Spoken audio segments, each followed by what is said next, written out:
ladies. Welcome to Learning About the Light with Natalie. Natalie, we're so excited to have you here today. Thank you. It's an honor. Tell us a little bit about yourself. Let the ladies know a little bit about you. So, we'll just dive right in. Okay, let's do it. I love it. This stuff. There's so much about Natalie. You guys are going to love her, by the way. I could talk to her for hours, and I could talk to all these ladies for hours, but okay. Okay. So, about 10 years ago, I went on a raw food diet, which was extreme. I know. What I say is I accidentally became a raw foodist for 2 years. Accidentally? It was an accident thing because I was looking to lose weight, and because I didn't recognize myself in the mirror anymore, and I was tired all the time. I didn't have any energy to work out. I just was so incredibly drained. And so the thing that made the most sense to me was to start eating more fruits and vegetables instead of all the candies and snacks and stuff that I was eating.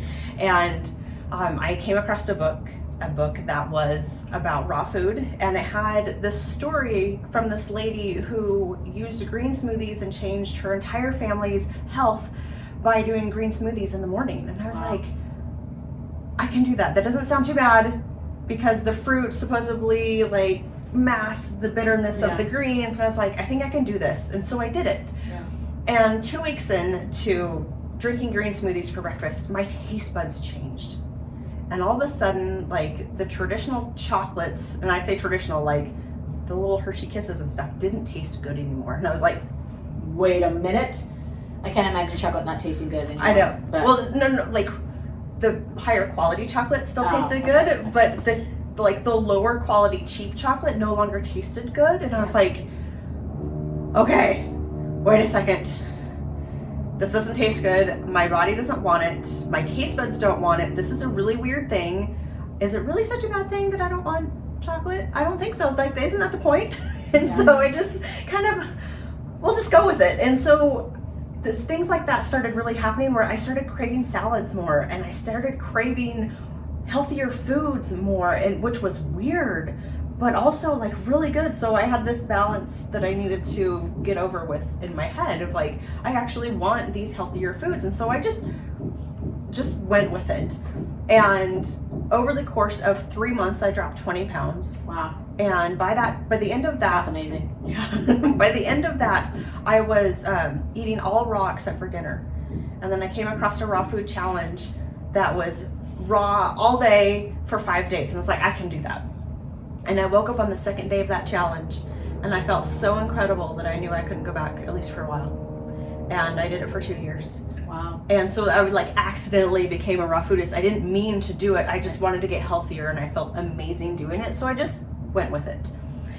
But in that, what happened to me is I also got, as I cleaned out and as I detoxed and got my body back online, it was the first time in my life I'd ever felt truly healthy in my life. Wow.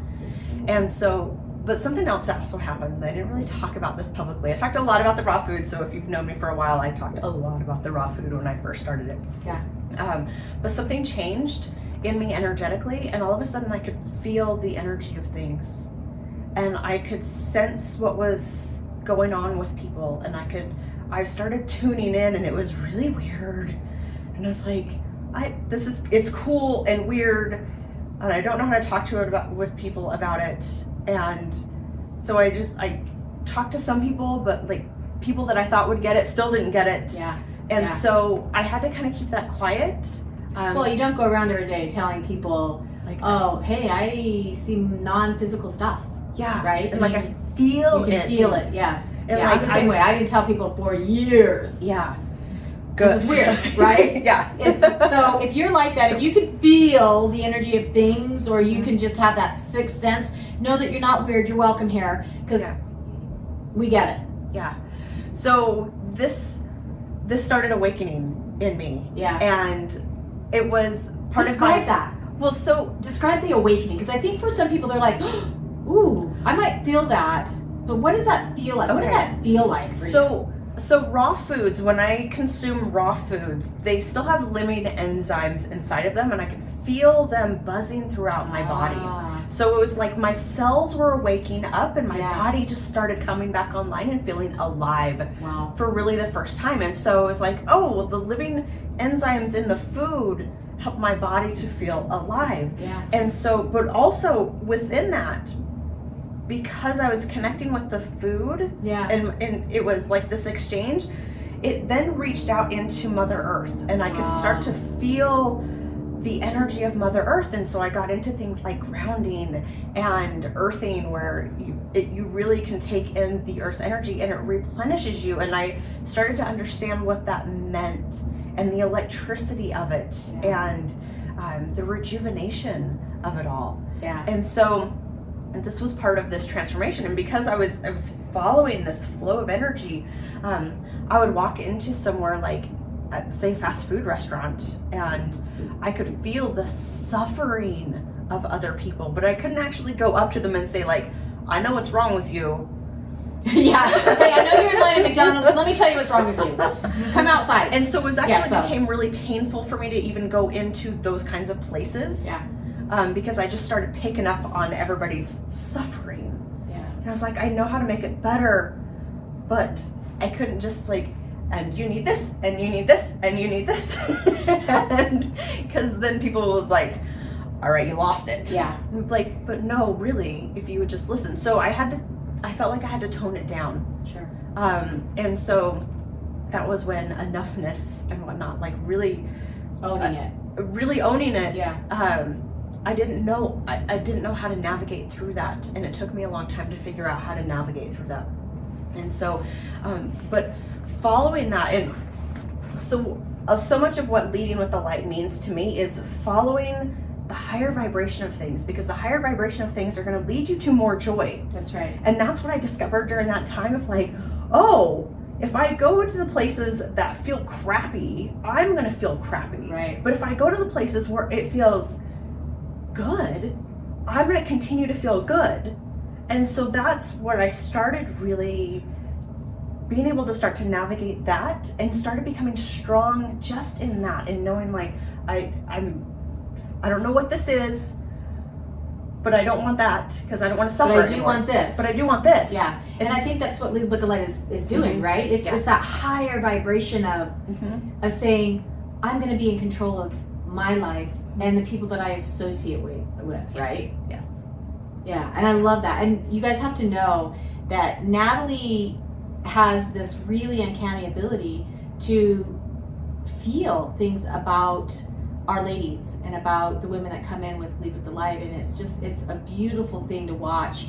The four of us get together and we're like, ooh, we get super excited, right? Because every individual is so unique, and we're like, well, what about you? And how unique are you? And how can you add to this community? And so I think that's one of the beautiful things about you, is that you embrace all people. Yes.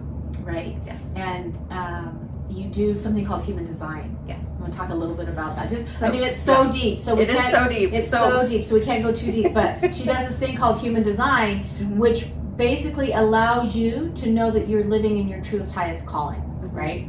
Yeah. So what human design is it's your energetic blueprint. Yes. Okay. Did you hear that? Okay. Energetic blueprint. Yeah. Now, for some of you, you're like, what? Yeah. That's what I did, right? I was like, what? Energetic what? Yeah. But then when she explained it to me, I was like, oh. Yes. So what human design actually shows us is how you're designed to navigate through that yes and no, that feeling of heaviness and the feeling of lightness, and how to actually follow that. And so when I discovered human design, all of a sudden it gave me words to what I had been trying to figure out 10 years ago. Yeah. And it just, like this huge light bulb of, oh my gosh, There's I now have words.